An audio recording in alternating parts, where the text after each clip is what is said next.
السلام علیکم دوستانو. نن د پی ټی آی او د عمران خان د فینس د پاره ډیره یو د خوشاله خبره ده، ځکه کېدی شي چې نن عمران خان ته د عدالت نه ډیر غټ ریلیف ملو شي او هغه ان شاء الله رها شي. کله چې د جج دلاور صاحب د ټرایل کورټ فیصله سنو کا او 3 کال قید او 15 کالو د پاره عمران خان نه اهل کو کنه،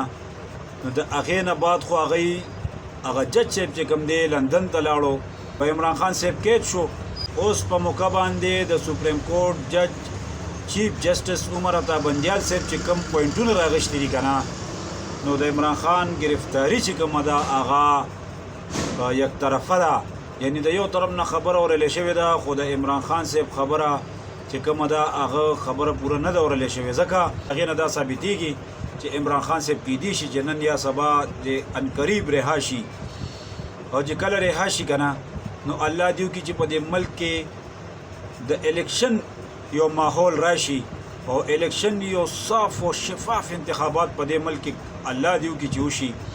او داسې یو حکومت منتخب شي چې هغه د عوامو خیرخواوي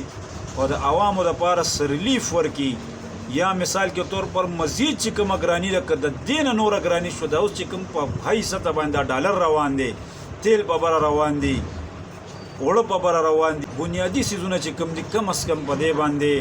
نظرثاني وشي او داسې حکومت راشي چې هغه د عوامو څه نه څه خیرخواوي. د پی ډي ایم خو چې څومره پارټۍ وې دی دې نه خو 1% تم هم نه ده په کار. خو یو انسان وایي چې کېدی شي مولانا صاحب راشي او مولانا صاحب به څنګه په مرکزي حکومت باندې، خو مولانا صاحب په دې 60-70 سال کې نه دی راغلی، اوس به څنګه راشي؟ الله دې وکړي چې راشي په مرکزي حکومت هم راشي، حکومت او ځان له حکومتي